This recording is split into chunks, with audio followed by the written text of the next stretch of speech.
आप सभी को मेरा नमस्कार।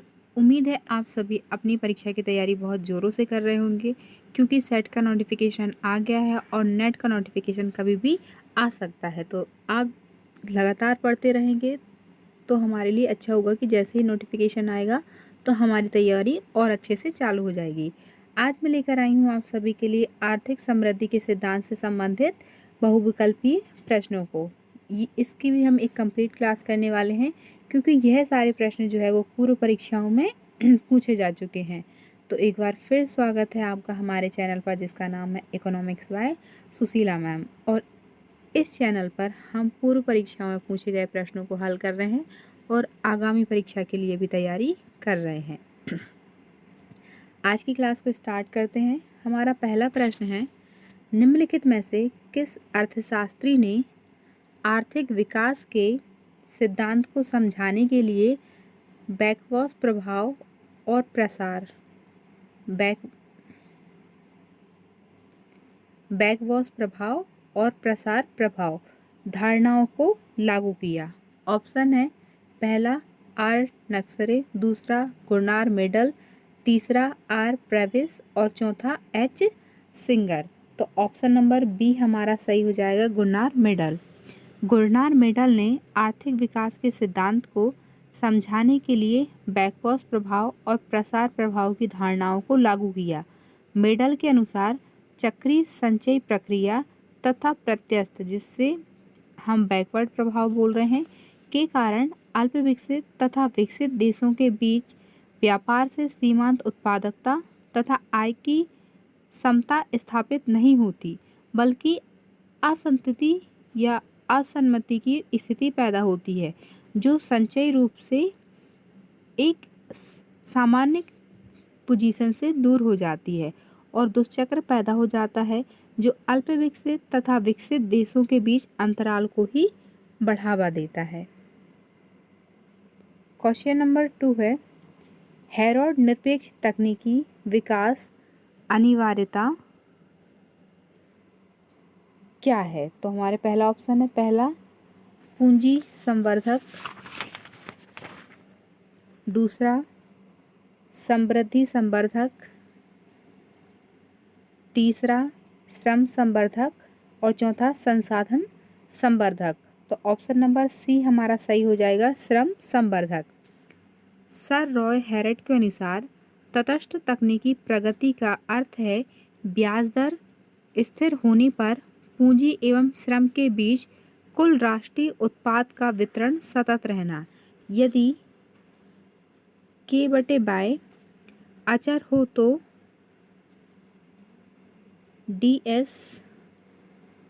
dt कैसा होता है? शून्य होता है। हेरोड के अनुसार वर्गीकरण में तकनीकी परिवर्तन श्रम बचतकारी होता है। जब K और Y हमारे अचर होते हैं तो dt कैसा है हमारा? शून्य है। तो तकनीकी परिवर्तन पूंजी बचतकारी है। यही तकनीकी प्रगति हेरोड मॉडल होता है। प्रश्न नंबर 3 है, असंतुलित विकास की रणनीति की हिमायत की गई थी? पहला रैगनर नक्सरे के द्वारा, दूसरा A.O. हर्समैन के द्वारा, तीसरा रोजेस्टीन रोडान के द्वारा और चौथा एन काल्डोर के द्वारा। तो ऑप्शन नंबर बी हमारा सही हो जाएगा, A.O. हर्समैन के द्वारा। असंतुलित विकास की रणनीति की हिमायत A.O. हर्समैन द्वारा की गई थी। असंतुलित वृद्धि सिद्धांत के अनुसार अर्थव्यवस्था के सभी क्षेत्रों में एक साथ निवेश न करके कुछ एक क्षेत्र में ही सर्वप्रथम निवेश करना चाहिए। किसी भी अल्प विकसित अर्थव्यवस्था के पास साधन और पूंजी इतनी नहीं होती कि समस्त क्षेत्रों में निवेश एक साथ किया जा सके। इस कारण ऐसे देशों में कुछ चुने हुए प्रमुख क्षेत्रों या उद्योगों में निवेश करके उनके विकास की गति तीव्र की जाती है और उनसे उत्पन्न होने वाली मितव्यताओं में वृद्धि होने से अन्य क्षेत्रों का भी विकास होता है। इस प्रकार धीरे धीरे अर्थव्यवस्था असंतुलित वृद्धि से संतुलित वृद्धि की ओर बढ़ती है। विभिन्न अर्थशास्त्री जैसे सिंगर, किंडलवर्गर, स्टीटन आदि असंतुलित वृद्धि की पद्धति के पक्ष में अपना मत प्रकट करते हैं। प्रश्न नंबर 4 है,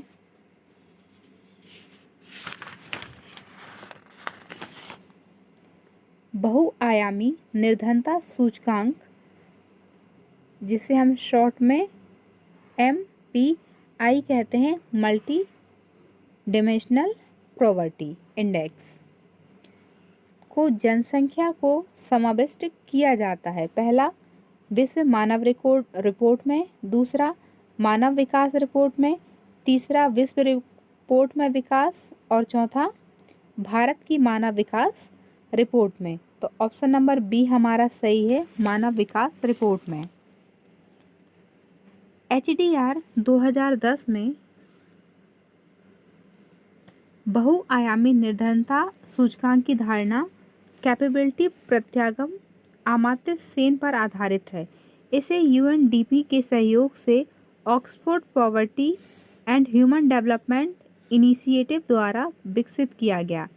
यह निर्धनता की माप का अधिक व्यापक दृष्टिकोण है, क्योंकि यह निर्धनता की केवल आय वंचन के रूप में न लेकर बहुआयामी वंचन, खराब स्वास्थ्य या कुपोषण, अल्प शिक्षा तथा कौशल, अपर्याप्त जीवन निर्वाह, खराब आवासीय व्यवस्था, आवासीय अपवर्जन के रूप में होता है। इसमें स्वास्थ्य, शिक्षा, जीवन निर्वाह और फिर इसके अंतर्गत विभिन्न बिंदुओं को लिया जाता है। प्रश्न नंबर 5 है, लाइबस्टीन अपने क्रांतिक न्यूनतम प्रयास सिद्धांत में जनसंख्या का कौन सा कारक मानते हैं? पहला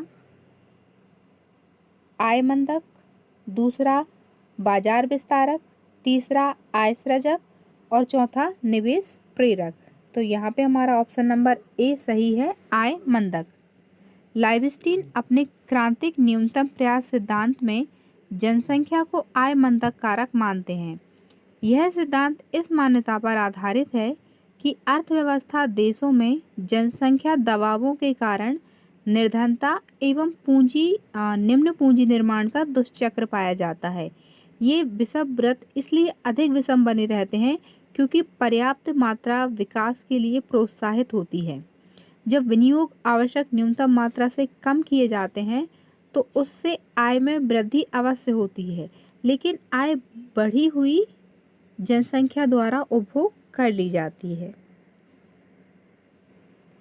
प्रश्न नंबर 6 है, निम्नलिखित में से किस अर्थशास्त्री ने निर्धनता के दुष्चक्र का विचार दिया? पहला JM किंग्स, दूसरा JB से, तीसरा रैगनर नक्सरे और चौथा है JB क्लार्क। यहाँ पे हमारा ऑप्शन नंबर सी सही हो जाएगा, रैगनर नक्सरे। रैगनर नक्सरे ने निर्धनता के दुष्चक्र का विचार अल्पविकसित देश गरीबी के दोषपूर्ण दुष्चक्र के लिए दिया था, जिसमें गरीबी और गरीबी को जन्म देती है या बढ़ा देती है। रैगनर नक्सरे ने सबसे पहले गरीबी के दोषपूर्ण चक्र की बात की कि एक देश गरीब है क्योंकि वह गरीब है।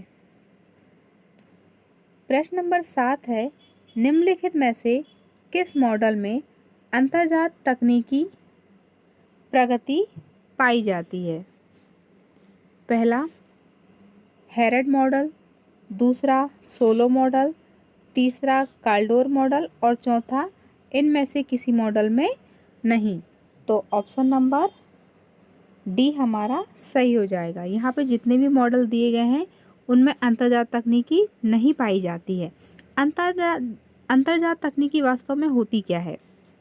आर्थिक विषमता मुख्य रूप से बाहरी शक्तियों के बजाय आंतरिक शक्तियों का परिणाम है।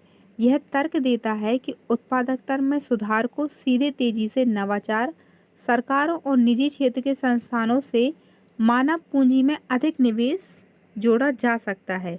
यह दृष्टिकोण नवशास्त्रीय अर्थशास्त्र के विपरीत है।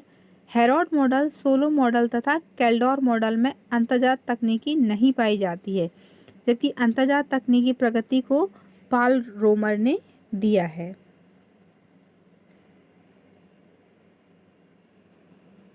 प्रश्न नंबर 8 है, श्रम की असीमित आपूर्ति पूर्वानुमान करती है। पहला, श्रम की आलोची आपूर्ति। दूसरा, श्रम की अपरिमित लोची आपूर्ति। तीसरा, श्रम की आवश्यकता से अधिकता। और चौथा, छद्म बेरोजगारी। यहाँ पे हमारा ऑप्शन नंबर बी सही है, श्रम की अपरिमित लोच आपूर्ति।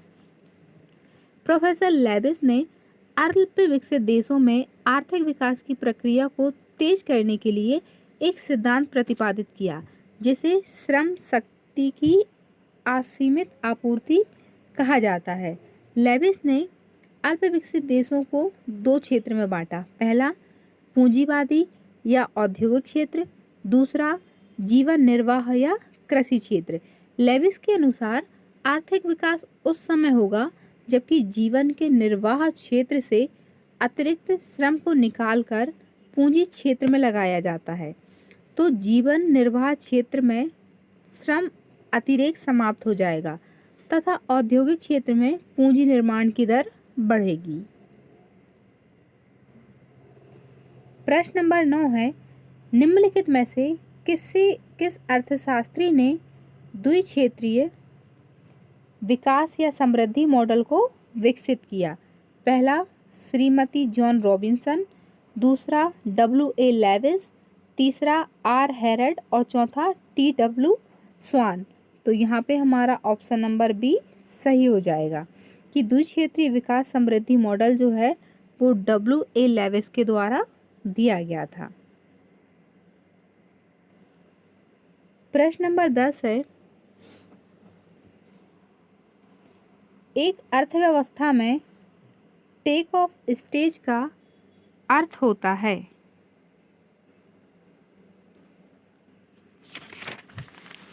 पहला, सतत विकास प्रारंभ होता है।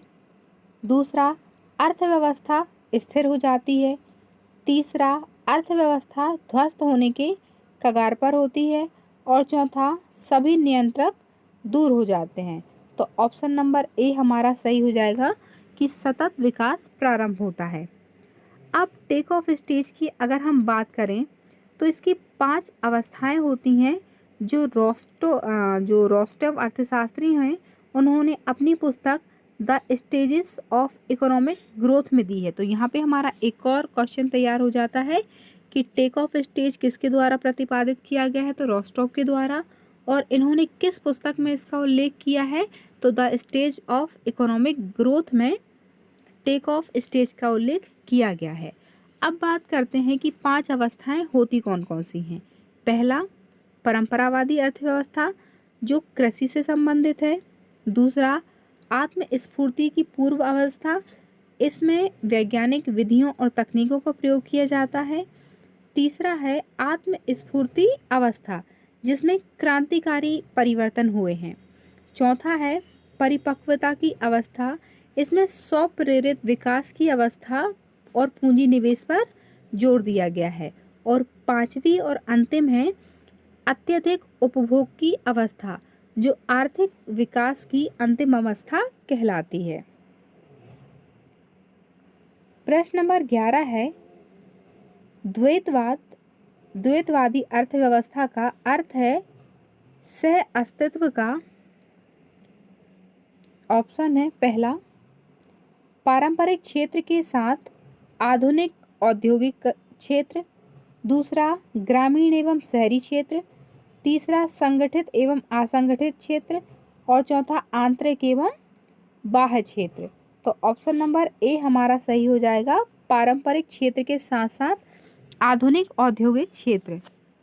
द्वैतवादी अर्थव्यवस्था में कृषि क्षेत्र पारंपरिक क्षेत्र होता है, चूंकि इसमें पारंपरिक क्षेत्र के बारे में ही पूछा गया है, जिसमें आधुनिक औद्योगिक क्षेत्र का सह अस्तित्व होता है।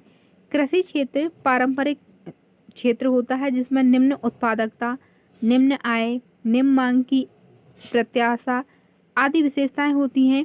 जबकि अगर हम निर्माण क्षेत्र की बात करें तो इसके जस्ट विपरीत होता है, जिसमें उच्च उत्पादकता, बढ़ती मजदूरी, लाभ आदि विशेष विशेषताएं पाई जाती हैं। प्रश्न नंबर 12 है, निम्न संतुलन पास सिद्धांत किसने दिया?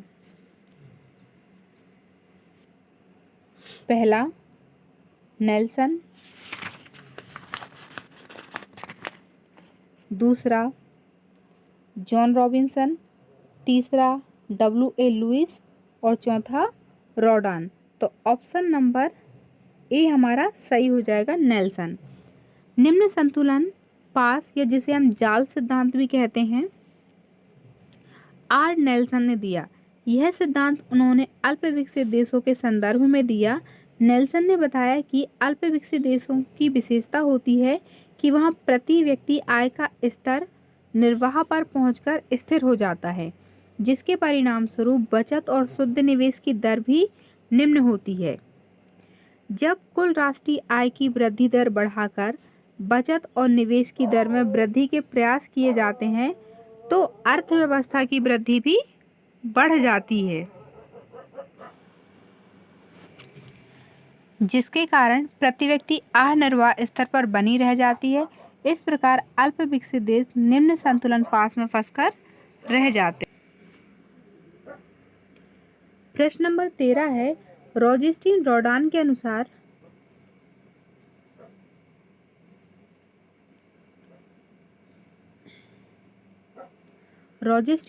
के अनुसार अर्थव्यवस्था में विकास की सर्वोत्तम विधि है। पहला, अर्थव्यवस्था को जानबूझकर असंतुलित करना। दूसरा, व्यापक सामाजिक विकास कार्यक्रम। तीसरा, निवेश का एक वृहद एवं संतुलित कार्यक्रम। और चौथा, उपयुक्त में से कोई नहीं।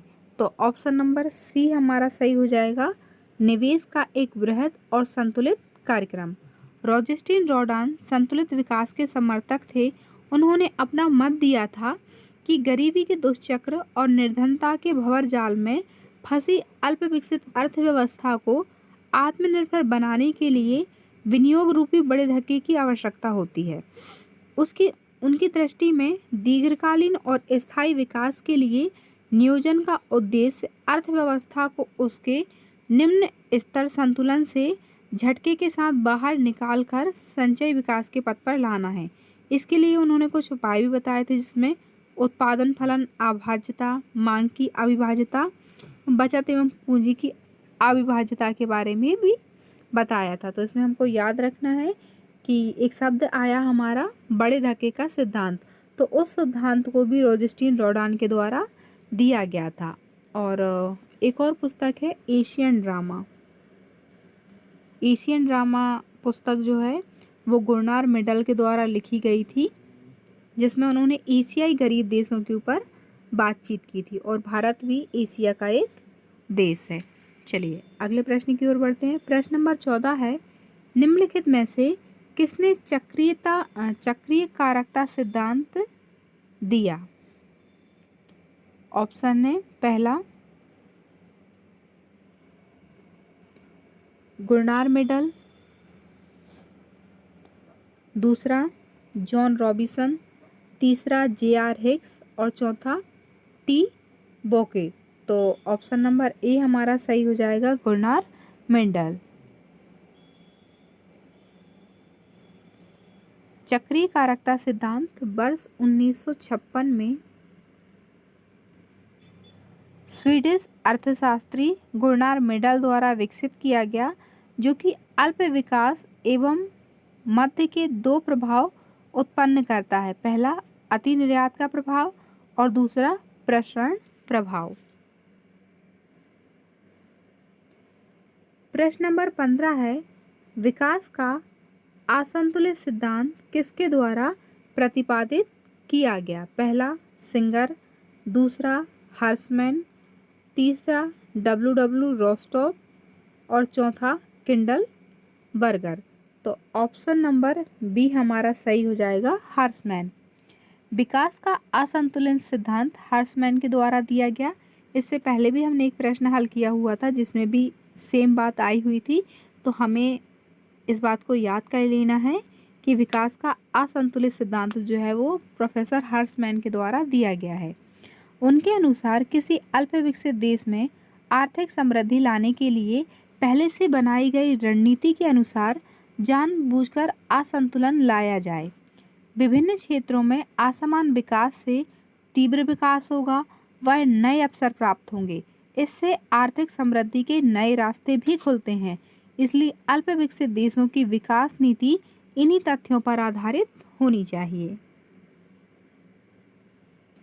प्रश्न नंबर 16 है,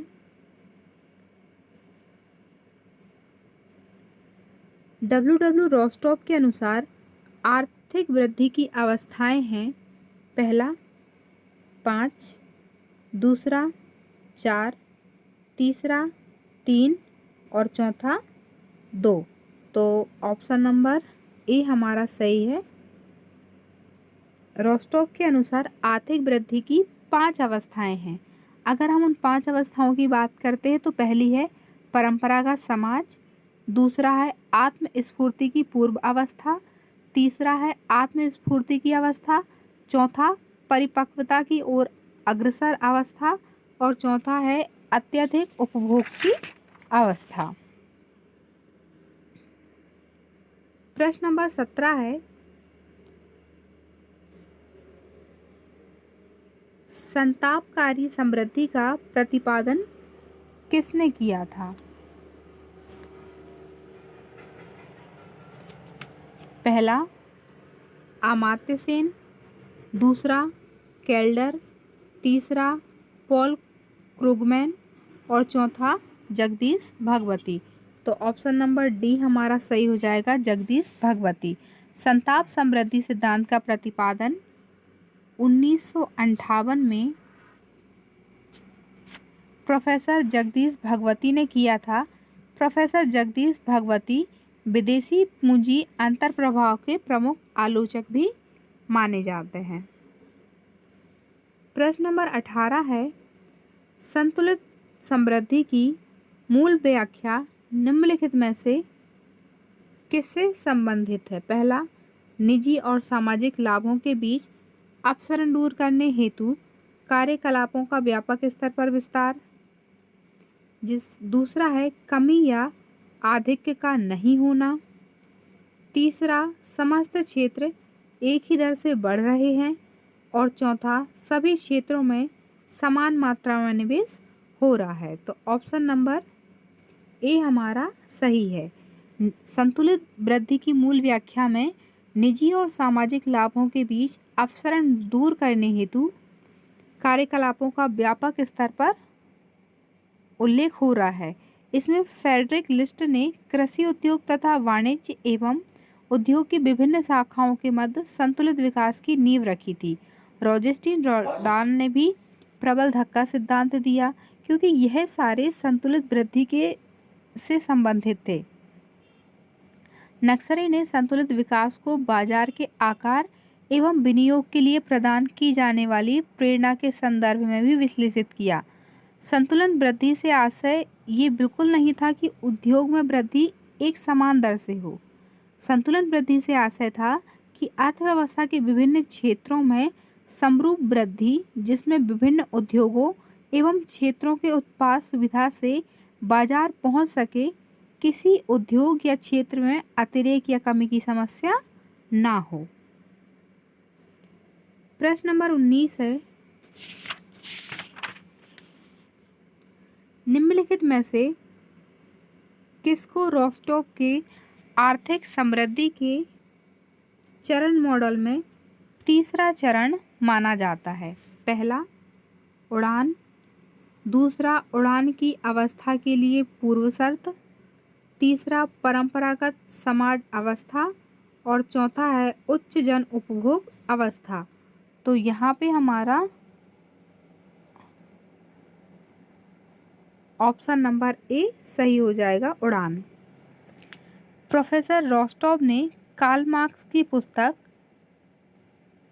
कम्युनिस्ट मैनिफेस्टो के विरोध में अपनी पुस्तक the stages of economic growth a non communist manifesto का प्रतिपादन किया, जिसमें उन्होंने 5 चरणों को बताया था, जो अभी हमने थोड़ी देर पहले ही पढ़े थे कि पारंपरिक समाज, आत्मस्फूर्ति की पूर्ववर्ती अवस्था, आत्मस्फूर्ति की अवस्था, उच्च तकनीकी की अवस्था और उच्च जन उपभोग की अवस्था। प्रश्न नंबर 20 है, TWW सुल्ज ने आर्थिक समृद्धि के लिए शिक्षा के संबंध में निम्नलिखित में अनुपात दिया है। पहला, शिक्षा श्रम अनुपात, दूसरा शिक्षा श्रम अनुपात, शिक्षा आय अनुपात और शिक्षा निवेश अनुपात, तीसरा शिक्षा पूंजी और श्रम अनुपात और चौथा शिक्षा आय अनुपात। तो ऑप्शन नंबर बी हमारा सही है, शिक्षा श्रम अनुपात, शिक्षा आय अनुपात और शिक्षा निवेश अनुपात।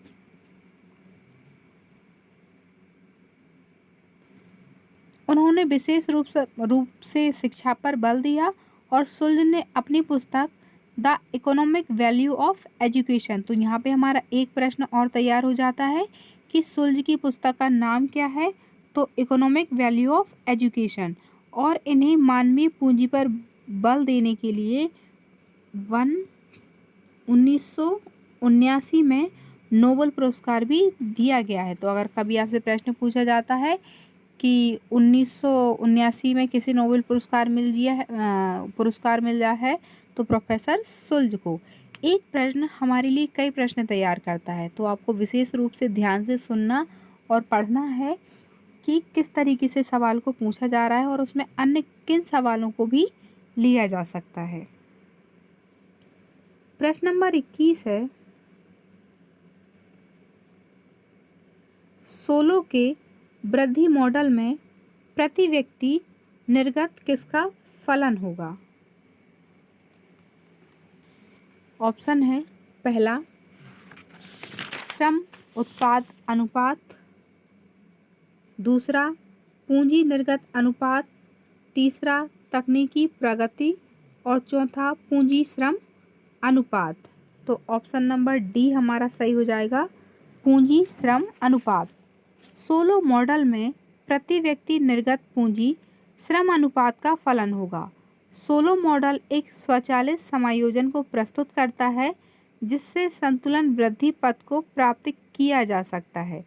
सोलो के अनुसार जब उत्पादन परिवर्तित अनुपातों एवं पैमाने के स्थिर प्रतिफल की अवस्था में होता है तो GW तथा GN वांछित दर या प्राकृतिक दर में कोई अंतर नहीं रह जाता। सोलो मॉडल में साधन कीमतों की पूर्ण लोचशीलता समायोजन प्रक्रिया के क्रियान्वित होने के लिए आवश्यक है। प्रश्न नंबर 22 है, निम्नलिखित में से कौन से समृद्धि मॉडल में तटस्थ तकनीकी प्रगति को मान लिया जाता है? पहला हेरोड मॉडल, दूसरा सोलो मॉडल, तीसरा ए और बी दोनों और चौथा ना तो ए और ना ही बी। तो ऑप्शन नंबर सी हमारा सही है, ए और बी दोनों।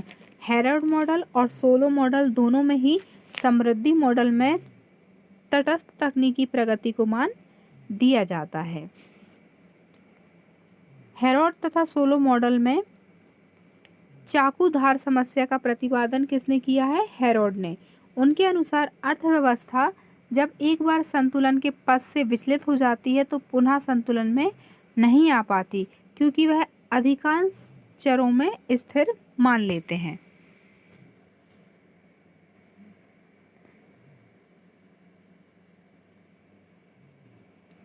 इसको थोड़ा सा मैं ग्राफ के माध्यम से भी आपको समझा देती हूँ। ये हमारी सीधी रेखा जाती है, इस रेखा को क्या किया जाता है? नेचुरल ग्रोथ, या फिर हमने एक और क्या नाम इसको दिया है? प्राकृतिक संतुलन। दूसरी जो रेखा जाती है हमारी वो इस तरीके से बनती है और यहाँ पे जो बिंदु काटती है इसको क्या बोला जाता है? Production function.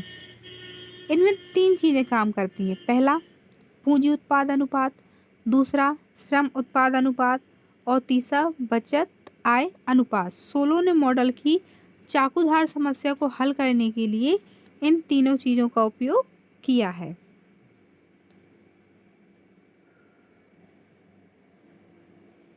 प्रश्न नंबर 23 है, लेविस मॉडल के अनुसार दोहरी अर्थव्यवस्था केवल तभी बढ़ती है जब पहला आधुनिक सेक्टर पारंपरिक सेक्टर के सापेक्ष अपना उत्पादन हिस्सा बढ़ाता है, दूसरा कृषि सेक्टर आधुनिक उपस्कार का इस्तेमाल करता है, तीसरा कृषि सेक्टर श्रम को किफ़ायती रूप से भाड़े पर लेता है और चौथा है आधुनिक विनियोग सेक्टर पूंजी श्रम प्रधान होता है। यह प्रश्न जो है वो यूजीसी नेट नवंबर 2017 में पूछा गया है, तो आप इसको विशेष रूप से समझें कि ये प्रश्न क्या पूछ रहा है और क्या इसका आंसर है। तो ऑप्शन नंबर ए हमारा सही आंसर है। आधुनिक सेक्टर पारंपरिक सेक्टर के सापेक्ष अपना उत्पादन हिस्सा बढ़ाता है। प्रोफेसर लेविस ने श्रम की असीमित आपूर्ति का सिद्धांत दिया। तो यहाँ पे हमारा एक प्रश्न और तैयार होता है कि श्रम की असीमित आपूर्ति का सिद्धांत किसने दिया है? तो लेविस ने दिया है। लेविस अल्प विकसित देशों में आर्थिक देयता का विश्लेषण करते हैं, जिसका आशय है कि इन देशों में अर्थव्यवस्था 2 क्षेत्रों में विभाजित है। पहला औद्योगिक क्षेत्र और दूसरा कृषि क्षेत्र। औद्योगिक क्षेत्रों में वस्तुओं का विनिर्माण किया जाता है जिसमें आधुनिक तकनीकी का प्रयोग किया जाता है तथा इस क्षेत्र में मजदूरी अधिक होती है। पूंजीपति लाभ के उद्देश्य से श्रमिकों का प्रयोग करता है तथा लाभ को विनियोजित करता है। कृषि क्षेत्र को परंपरागत क्षेत्र भी कहा जाता है, जहां परंपरागत उत्पादन तकनीक का प्रयोग किया जाता है।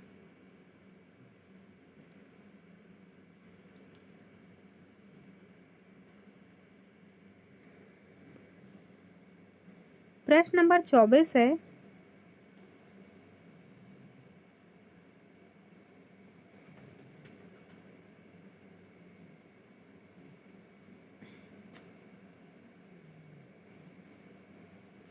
एजवर्थ बॉक्स में अकुशल आवंटन से कुशल आवंटन जाने से निम्नलिखित में से क्या होगा?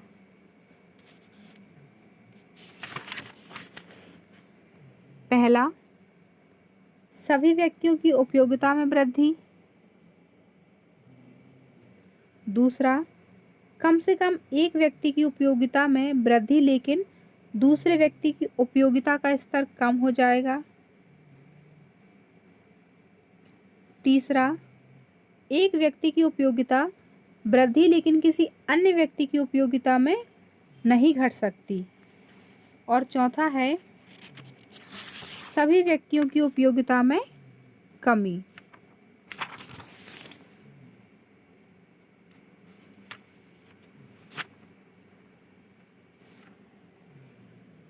तो यहाँ पे हमारा ऑप्शन नंबर सी सही हो जाएगा।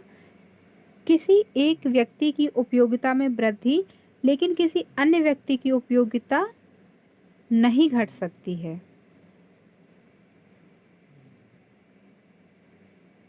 इसका अब हम बनाएंगे एक ग्राफ एजवर्थ बॉक्स के अकुशल आवंटन का।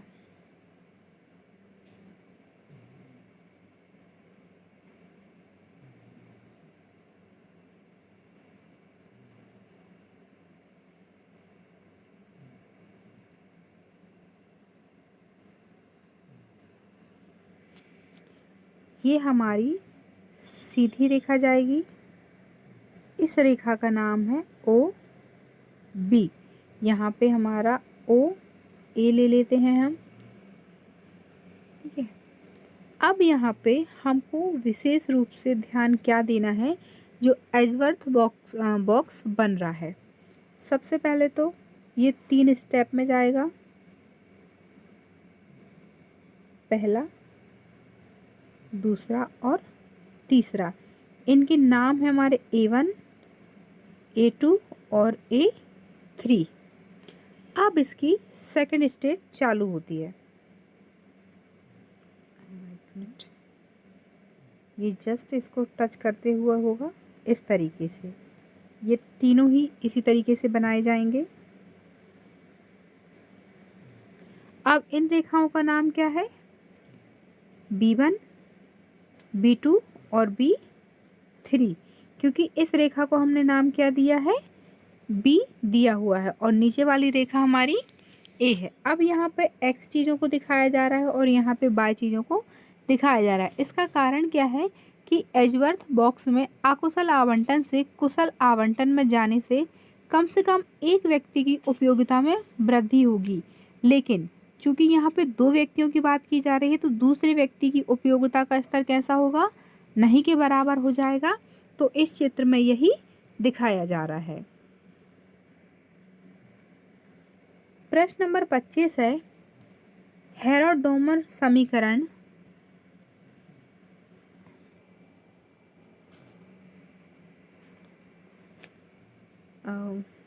यहाँ पे ये थोड़ी सी टाइपिंग मिस्टेक हो गई है। तो G बराबर S/V में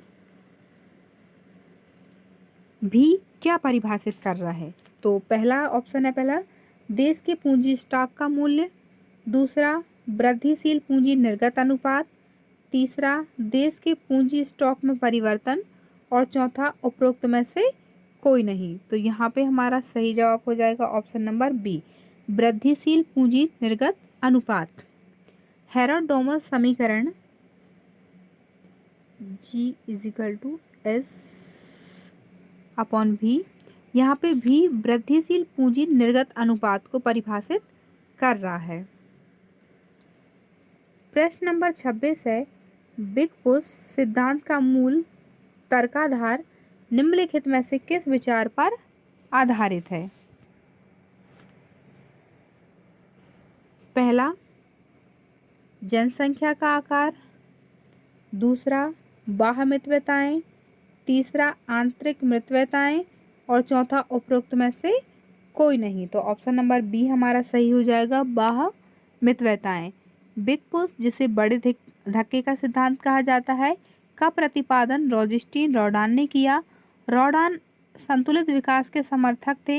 उनके अनुसार गरीबी के दुष्चक्र और स्थिरता के भंवरजाल में फंसी अल्प विकसित अर्थव्यवस्था को आत्मनिर्भर बनाने के लिए बड़े धक्के रूपी की आवश्यकता पड़ती है। इस प्रश्न का हम आगे पहले भी पढ़ चुके हैं, तो इसके लिए इतना ही जानना बस हमारे लिए काफ़ी है। प्रश्न नंबर 27 है,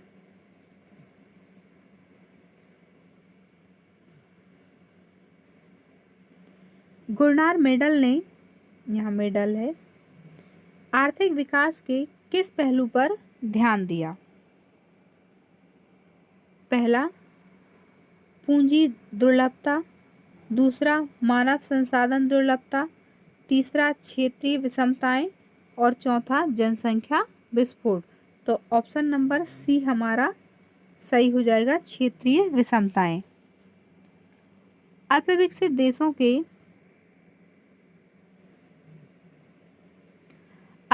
देशों के कारणों की व्याख्या करते हुए गुरनार मेडल ने अपनी पुस्तक economic theory and under development regions, तो यहाँ पे हमें एक और प्रश्न मिल गया है कि गुरनार मेडल की पुस्तक का नाम क्या है? Economic theory and under development regions.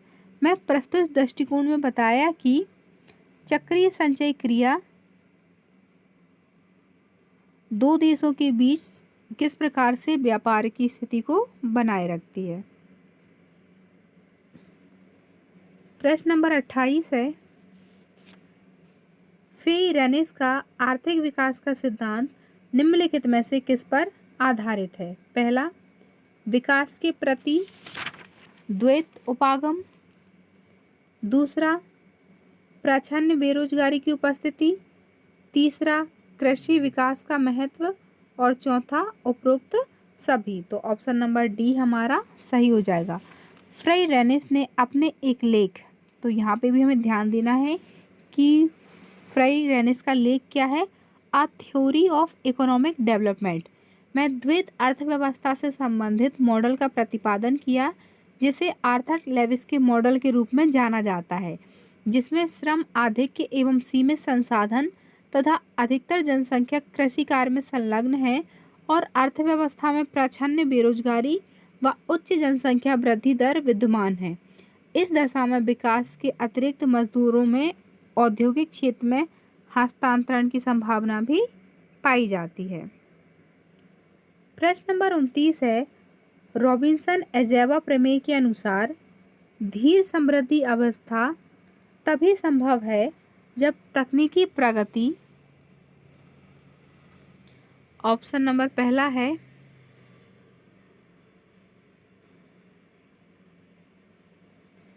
केवल हिग्स तटस्थ हो, दूसरा केवल हेरोड तटस्थ हो, तीसरा केवल सोलो तटस्थ हो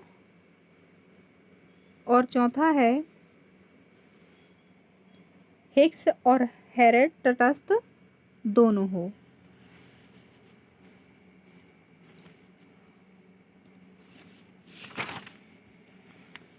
तो इस प्रश्न का हमारा सही जवाब हो जाएगा ऑप्शन नंबर बी, केवल हेरोड तटस्थ हो। रॉबिन्सन उजामा प्रमेय के अनुसार धीर समृद्धि अवस्था तभी संभव होगी जब तकनीकी प्रगति केवल हेरोड तटस्थ हो। हेरोड ने अपनी पुस्तक टूवर्ड आ डायनामिक इकोनॉमिक, तो यहाँ हमारा एक और प्रश्न बन जाता है कि टूवर्ड आ इकोनॉमिक डायनामिक पुस्तक किसके द्वारा लिखी गई है, तो हेरोड के द्वारा लिखी गई है। तटस्थ तकनीकी प्रगति को परिभाषित किया। इनके अनुसार तकनीकी प्रगति तब होती है यदि तब होती है जब लाभ की एक स्थिर दर पर पूंजी उत्पाद अनुपात भी स्थिर रहे। यदि तकनीकी प्रगति के पश्चात एक स्थिर लाभ की दर पर ओसीआर बढ़ रहा है तो यह श्रम बचतकारी तकनीकी प्रगति होती है। इसके विपरीत यदि ओसीआर घट जाता है तो पूंजी बचतकारी तकनीकी प्रगति होगी।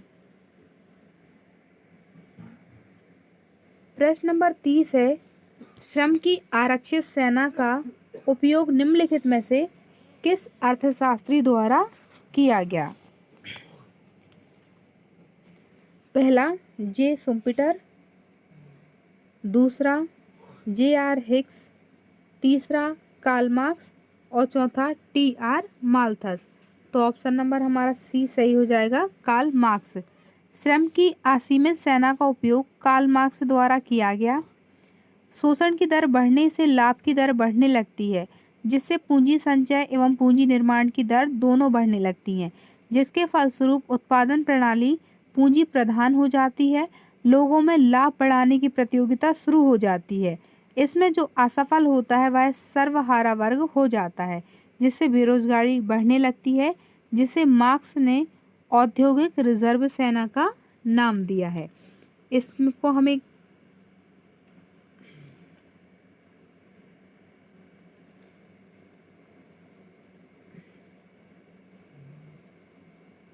प्रश्न नंबर 31 है, निम्नलिखित में से कौन सोलो समृद्धि के मॉडल द्वारा प्रदर्शित सम्मेलन का कारण है? पहला स्थिर पूंजी श्रम अनुपात, दूसरा पूंजी की घटती हुई सीमांत उत्पादकता, तीसरा तटस्थ तकनीकी प्रगति और चौथा जनसंख्या वृद्धि की स्थिर दर। तो ऑप्शन नंबर बी हमारा सही हो जाएगा, पूंजी की घटती हुई सीमांत उत्पादकता। सोलो के समृद्धि मॉडल द्वारा प्रदर्शित सम्मेलन का कारण पूंजी की घटती हुई सीमांत उत्पादकता है। सोलो द्वारा प्रस्तुत आर्थिक समृद्धि मॉडल हेरोड-डोमर समस्या का समाधान प्रस्तुत करता है। आर्थिक समृद्धि की प्रक्रिया में पूर्ति पक्ष के तत्वों पर अधिक बल देने के कारण इसे आर्थिक समृद्धि का नव सिद्धांत भी कहा जाता है, जिसका ग्राफ इस तरीके से बनता है। ये तो हमारी सीधी रेखा चली जाएगी यहाँ पे हमारा O है, यहाँ पर हमारा x अक्ष है और यहाँ पर y अक्ष है। हर डायग्राम में इतना तो सेम होता है, O और x अक्ष की जगह जो है वो निर्धारित होती है। अब बात आती है कि ये किस तरीके से अपना स्थान लेते हैं। तो ये चूंकि गिरती हुई होती है,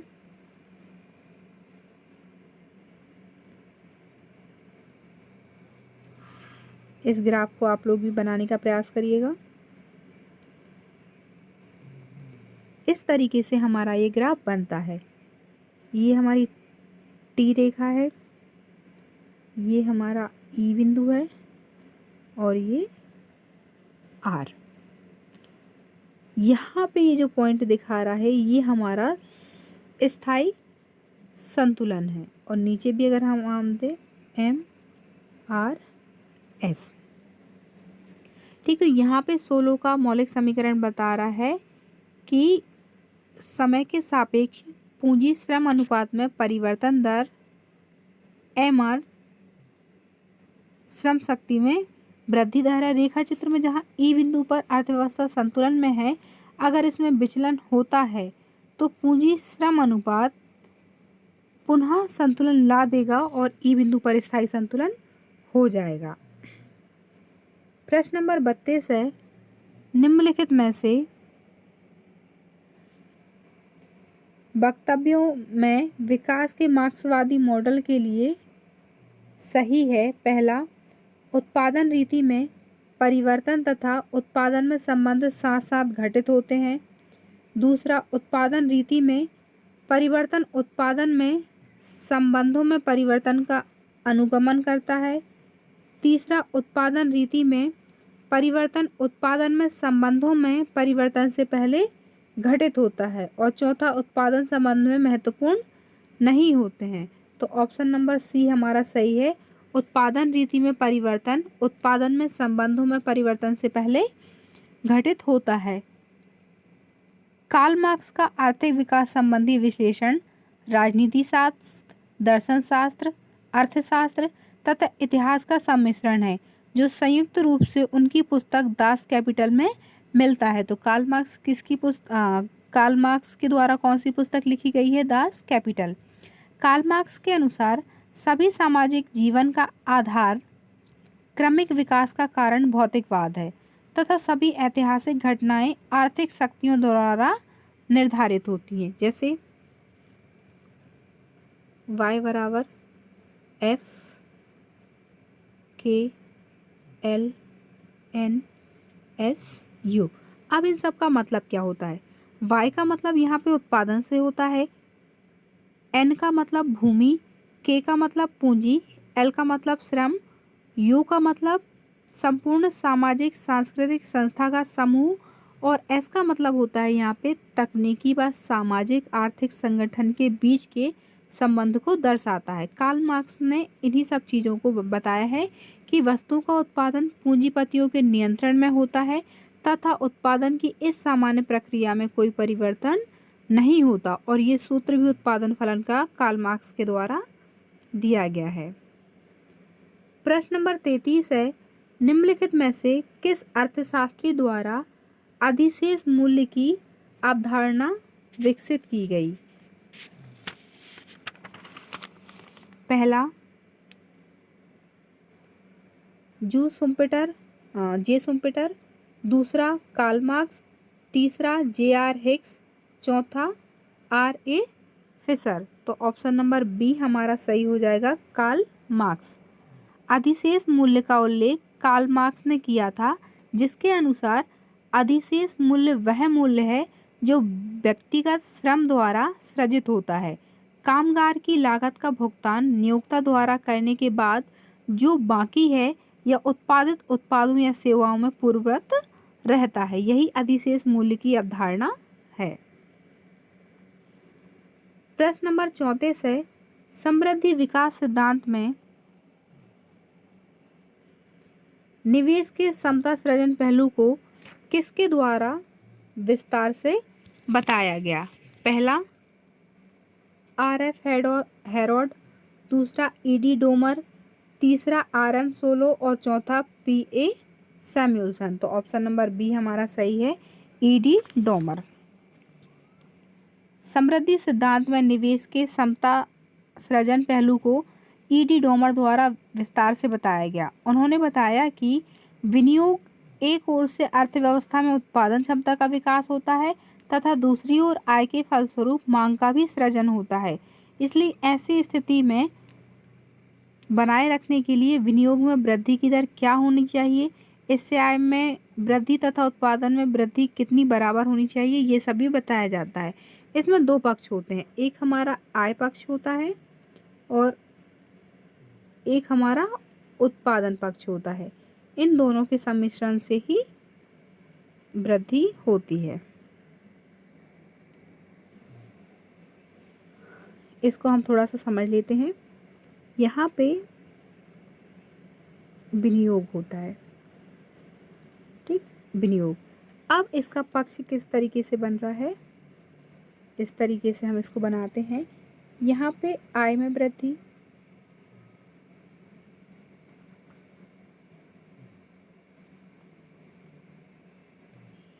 क्योंकि ये हमारा क्या है, मांग पक्ष है, और यहाँ पे बताया जा रहा है उत्पादन में वृद्धि। अब यहाँ पे नीचे हमारा क्या बता, संतुलन की स्थिति, यहाँ पे हमारी संतुलन की स्थिति बसती है। चलिए बढ़ते हैं हमारे अगले प्रश्न की ओर। प्रश्न नंबर 35 है, विकास के कॉलिन क्लार्क क्रम को तोड़कर भारत में किस क्षेत्र में विकास हुआ?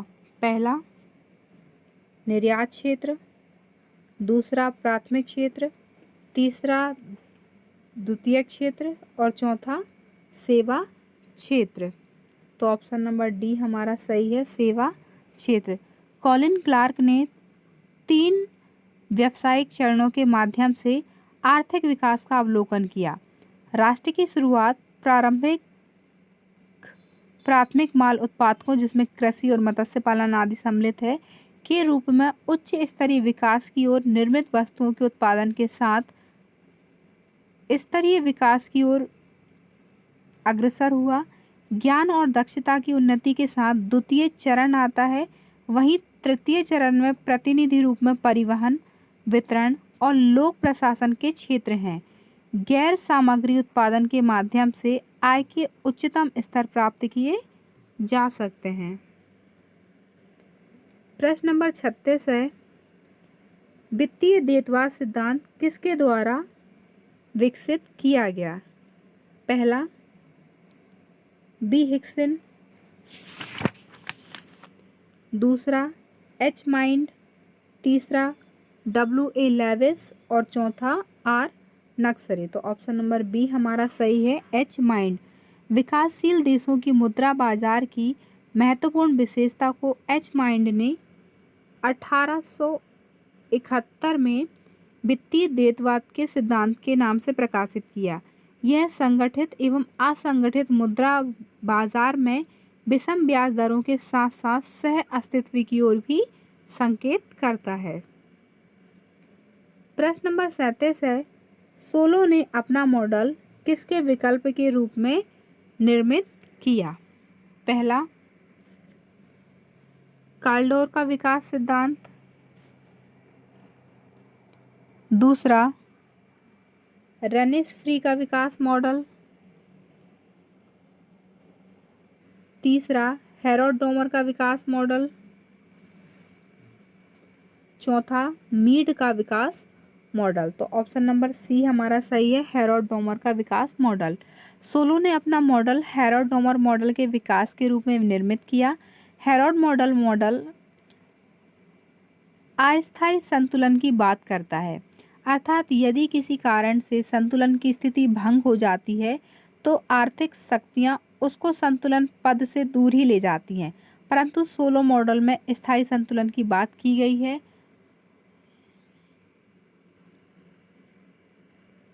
प्रश्न नंबर 38 है, निम्नलिखित में से कौन रोजेस्टीन विकास मॉडल की एक बड़ी अविभाज्यता है? पहला है सेवाएं, दूसरा कृषि, तीसरा अवसंरचना और चौथा आपूर्ति। तो ऑप्शन नंबर डी हमारा सही हो जाएगा, आपूर्ति। रोजेस्टीन रोडान ने अपने विकास मॉडल में 3 अविभाज्यताओं की बात की है जो अल्प विकसित देशों के विकास पथ में अवरोधक का काम करते हैं। ये 3 अवस्थाएं हैं: पूंजी की आपूर्ति की अविभाज्यता, मांग की अविभाज्यता और बचत पूर्ति की अविभाज्यता। प्रश्न नंबर 39 है, हेरोड-डोमर मॉडल में पूर्ण क्षमता समृद्धि दर को निम्नलिखित नाम से भी जाना जाता है। पहला वास्तविक समृद्धि दर, दूसरा समर्थित या अभिष्ट समृद्धि दर, तीसरा प्राकृतिक समृद्धि दर और चौथा अपेक्षित समृद्धि दर। तो ऑप्शन नंबर सी हमारा सही है, प्राकृतिक समृद्धि दर। हेरोड-डोमर मॉडल में पूर्ण क्षमता समृद्धि दर को प्राकृतिक समृद्धि दर के नाम से भी जाना जाता है। इस दर पर अर्थव्यवस्था में पूर्ण रोजगार बना रहता है। यह दर देश के प्राकृतिक साधनों, श्रम की उपलब्ध मात्रा तथा तकनीकी प्रगति आदि पर भी निर्भर करती है। प्रश्न नंबर 40 है, किसके ग्रोथ मॉडल में उद्यमी का महत्व निर्णायक ग्रोथ होता है? उद्यमी का महत्व निर्णायक एका ध्रुवीय होगा। पहला किंग्स, दूसरा सुम्पिटर, तीसरा हेरोड और चौथा डोमर। तो ऑप्शन नंबर बी हमारा सही है, सुम्पिटर। प्रोफेसर सुम्पिटर ने 1911 में अपनी पुस्तक the theory of economic development में आर्थिक विकास का सिद्धांत प्रस्तुत किया। सुम्पिटर के अनुसार आर्थिक विकास की प्रक्रिया असंगत, असतत एवं उच्चावचनपूर्ण होती है, जो चक्रीय प्रवाह के रूप में आगे बढ़ती है, जिसमें साहसी नवप्रवर्तन और वित्तीय संस्थाएं महत्वपूर्ण होती हैं। साहसी विकास प्रक्रिया के विश्लेषण का केंद्रीय तत्व है, जो नवप्रवर्तनों को प्रयोग में लाता है। साहसी प्रबंधक व पूंजीपति से भिन्न होता है, क्योंकि प्रबंधक केवल वर्तमान तकनीकी के अंतर्गत उत्पादन का निर्देशन करता है। प्रश्न नंबर 41 है, आर्थिक विकास का क्लासिकल मॉडल किस पर जोर देता है? पहला हस्तक्षेप नीति, दूसरा पूंजी संचय, तीसरा ए और बी दोनों और चौथा इनमें से कोई नहीं। तो ऑप्शन नंबर बी हमारा सही है, पूंजी संचय। आर्थिक विकास के प्रतिष्ठित सिद्धांत में आर्थिक विकास एक संचयी प्रक्रिया है, पूंजी संचय इसमें है। प्रतिष्ठित अर्थशास्त्री मुक्त व्यापार, पूर्ण प्रतियोगिता तथा अपने आप चलने वाली अर्थव्यवस्था पर विश्वास करते हैं। प्रश्न नंबर 42 है, अंतर्जात समृद्धि सिद्धांत समृद्धि के कौन से निर्धारक की व्याख्या प्रदान करने की चेष्टा करता है, जिसे कि सोलो मॉडल में स्पष्ट नहीं किया जाता? पहला तकनीकी प्रगति, दूसरा श्रम समृद्धि, तीसरा समृद्धि को बढ़ावा देने में सरकार की भूमिका और चौथा उपरोक्त सभी। तो ऑप्शन नंबर डी हमारा सही है, उपरोक्त सभी। अंतर्जात समृद्धि सिद्धांत समृद्धि के निम्न मॉडलों को नहीं जिसे सोलो मॉडल में स्पष्ट नहीं किया गया है। तकनीकी प्रगति को नहीं किया है, श्रम समृद्धि को नहीं किया है और सरकार की भूमिका भी इसमें नहीं है। 1980 के दशक से व्यवहारिक अर्थशास्त्र के अंतर्गत विश्व के विभिन्न देशों के मध्य उत्पादन वृद्धि दरों में व्याप्त विषमता के अध्ययन एवं विश्लेषण का प्रचलन सबसे ज़्यादा रहा है। प्रश्न नंबर 43 है, जिस आगत निर्गत मॉडल में अंतर्जात अंतिम मांग सदिश होता है वह कहलाता है? पहला खुला आयत निर्गत मॉडल, दूसरा बंद आगत निर्गत मॉडल, तीसरा स्थैतिक आगत निर्गत मॉडल और चौथा गत्यात्मक आगत निर्गत मॉडल। तो ऑप्शन नंबर बी हमारा सही है, बंद आगत निर्गत मॉडल। जिस आगत निर्यात मॉडल में अंतर्जात अंतिम मांग सदिश होता है वह बंद आगत निर्गत मॉडल कहलाता है। इस दशा में अर्थव्यवस्था में पूर्ण प्रतियोगिता की स्थिति विद्यमान रहती है तथा सरकारी प्रक्रिया अथवा हस्तक्षेप अनुपस्थित रहता है। इसके अंतर्गत विदेशी व्यापार तथा पूंजी निवेश संबंधी समस्याओं एवं अन्य प्रावैगिक तत्वों की उपेक्षा कर दी जाती है। लियोनतीफ ने स्थैतिक निर्गत आगत निर्गत मॉडल का खुला एवं बंद मॉडल प्रस्तुत किया। प्रश्न नंबर 44 है, यदि लाभ या ब्याज की स्थिर दर पर पूंजी अनुपात भी स्थिर रहता है तो तकनीकी परिवर्तन तटस्थ रहता है। इस अवधारणा को विकसित किसने प्रतिपादित किया? पहला काल्डोर, दूसरा हिग्स, तीसरा सोलो और चौथा हेरोड। तो ऑप्शन नंबर डी हमारा सही है, हेरोड।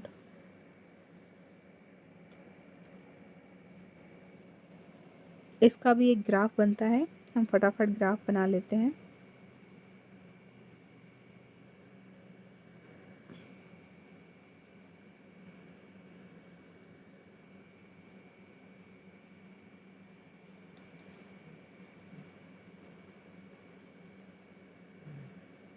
ये ग्राफ हमारा थोड़ा सा तिरछा हो गया, इस तरीके से बनता है ये।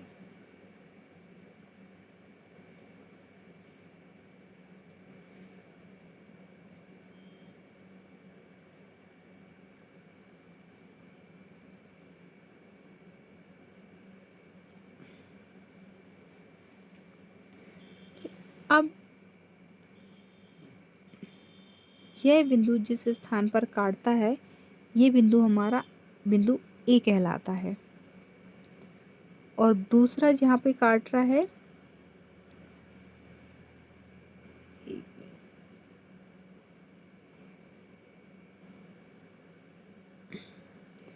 इस बिंदु को एन नाम दिया जाता है।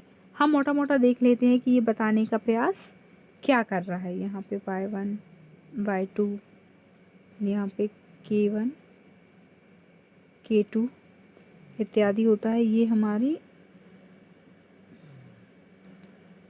ठीक। तो हम इसको थोड़ा सा समझ लेते हैं कि यदि लाभ या लाभ की दर में पूंजी उत्पादन अनुपात स्थिर रहता है तो तकनीकी परिवर्तन तटस्थ होता है। इस अवधारणा को हेरोड ने प्रतिपादित किया। हेरोड की तटस्थ तकनीकी परिभाषा में कैपिटल आउटपुट रेशियो को आधार बनाया जाता है। उत्पादन फलन ओपी के बिंदु ए पर पूंजी उत्पाद अनुपात हमारा, इसका जो पूरा सूत्र होता है वो K1 अपॉन OY1 बराबर OK2 OY2, ये इसका पूरी तरीके से होता है। तो आप इसको एक बार देख लीजिएगा तो आपको धीरे समझ में आ जाएगा।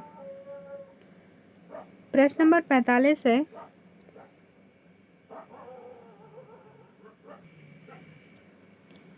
अंतर्जात समृद्धि मॉडल में किसके द्वारा विकसित किया गया? पहला कैथोड एरो के द्वारा, दूसरा पॉल एम रोमर के द्वारा, तीसरा रॉबर्ट लुकास के द्वारा और चौथा RM सोलो के द्वारा। तो हमारे यहाँ पर कूट है कि पहला और दूसरा सही है, पहला दूसरा तीसरा सही है, तीसरा या चौथा सही है और दूसरा तीसरा या चौथा सही है। तो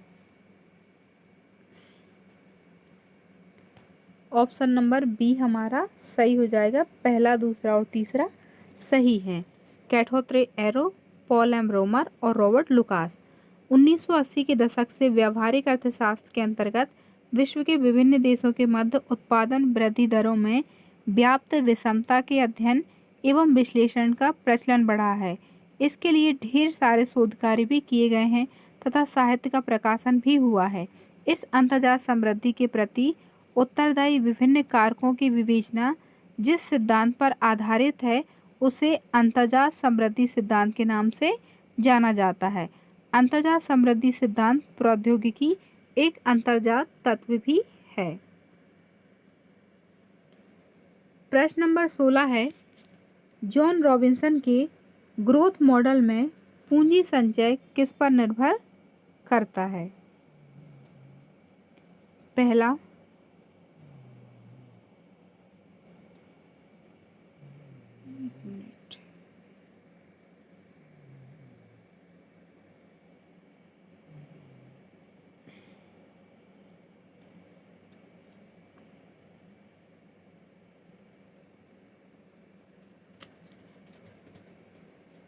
पहला बचत और आय अनुपात, दूसरा लाभ मजदूरी संबंध और श्रम उत्पादकता,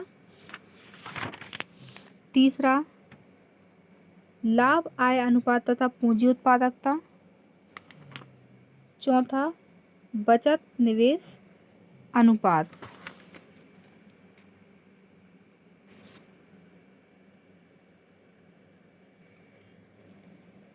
ऑप्शन नंबर बी हमारा सही हो जाएगा, लाभ मजदूरी संबंध और श्रम उत्पादकता।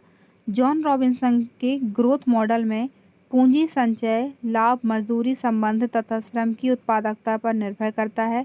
श्रीमती जॉन रॉबिन्सन ने 1956 में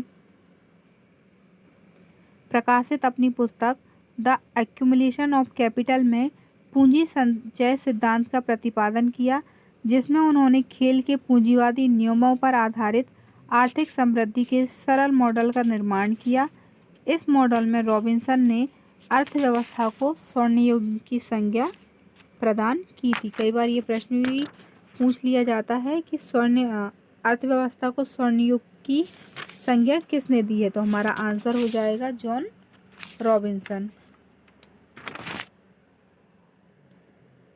प्रश्न नंबर 47 है, हैरोल्ड डोमर का आर्थिक विकास मॉडल निम्न के संतुलन पर आधारित है। पहला, आय सृजन और उत्पादन क्षमता निर्माण,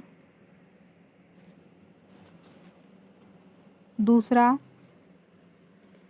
आय और उपभोग संतुलन, तीसरा निवेश और बचत संतुलन, चौथा है उपरोक्त में से कोई नहीं। तो ऑप्शन नंबर सी हमारा सही है, निवेश और बचत संतुलन। हैरोल्ड डोमर के आर्थिक विकास मॉडल निवेश एवं बचत के संतुलन पर आधारित है, जिसमें पहले नंबर पर आता है विनियोग का मांग पक्ष और दूसरे पर आता है विनियोग का पूर्ति पक्ष। प्रश्न नंबर 48 है, ग्रोथ समृद्धि के दो अंतराल मॉडल में आर्थिक प्रणालियों की समृद्धि प्रक्रिया को प्रभावित करने वाले दो अंतराल क्या हैं? पहला, बचत अंतराल तथा निवेश अंतराल, दूसरा आय अंतराल तथा उपभोग अंतराल, तीसरा विदेशी विनिमय अंतराल तथा घरेलू बचत अंतराल और चौथा है निर्यात अंतराल तथा आयात अंतराल। तो ऑप्शन नंबर सी हमारा सही हो जाएगा, विदेशी विनिमय अंतराल तथा घरेलू बचत अंतराल। एच.बी. चेनरी ने द्वि अंतराल मॉडल में दो अंतराल की बात की। पहला विनियोग बचत अंतराल, दूसरा आयात निर्यात अंतराल। दोनों ही अंतरालों को विदेशी पूंजी के अंतर प्रभाव के द्वारा पूरा किया जा सकता है। इस प्रकार चेनरी के द्वि अंतराल सिद्धांत में भी यह बात सामने आती है कि बचत प्रतिबंध तथा निवेश विनिमय प्रतिबंध आर्थिक विकास को प्रतिबंधित करते हैं। प्रश्न नंबर 49 है, रॉल प्रवेश का तर्क किस पर व्यापार चक्रों के प्रभावों से संबंधित है? पहला, व्यापार की शर्तें, दूसरा भुगतान संतुलन, तीसरा उत्पादन और चौथा उपभोग। तो ऑप्शन नंबर ए हमारा सही है, व्यापार की शर्तें। रॉल प्रवेश का तर्क व्यापार की शर्तों पर व्यापार चक्रों के प्रभावों से संबंधित है। प्रवेश बताते हैं कि विकसित देशों के साथ व्यापार करने पर विकासशील देशों को क्यों हानि होती है। व्यापार की शर्तें हमेशा विकसित देशों के पक्ष में ही क्यों होती हैं। इसके लिए प्रवेश ने अपने मॉडल में विश्व के दो भागों में बांटा। पहला परिधीय देश जिसे पेरिफेरी कंट्री कहते हैं, दूसरा केंद्रीय क्षेत्र जिसे सेंट्रल कंट्री कहते हैं। केंद्रीय देश कम जनसंख्या वाले होते हैं, ये पूंजी प्रधान व तकनीकी रूप से विकसित होते हैं और पूंजीगत वस्तुओं का निर्यात करते हैं, जबकि परिधीय देश प्रायः श्रम प्रधान होते हैं और निर्यात में प्रायः खनिज, तांबा, लोहा, कृषि पदार्थ, रबड़ इत्यादि शामिल होते हैं।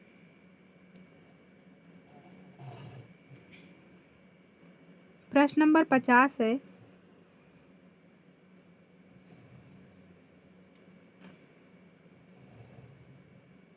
संतुलित समृद्धि की मूल व्याख्या का संबंध है।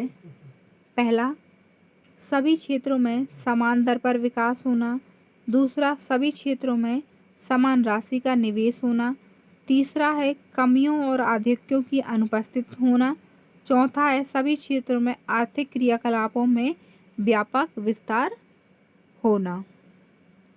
तो ऑप्शन नंबर बी हमारा सही है, सभी क्षेत्रों में समान राशि का निवेश होना।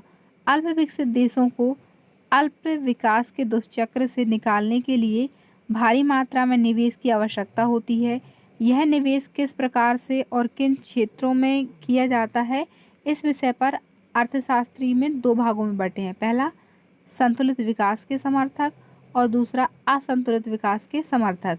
तो संतुलित विकास के अगर हम समर्थकों की बात करें तो Rosenstein Rodan, Arthur Lewis, Ragnar Nurkse, Adam Smith, Friedrich List, Scitovsky आदि आते हैं।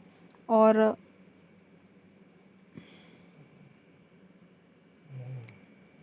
प्रश्न नंबर 51 है, समृद्धि के हेरोड मॉडल और सोलो मॉडल के बीच मुख्य रूप से अंतर है।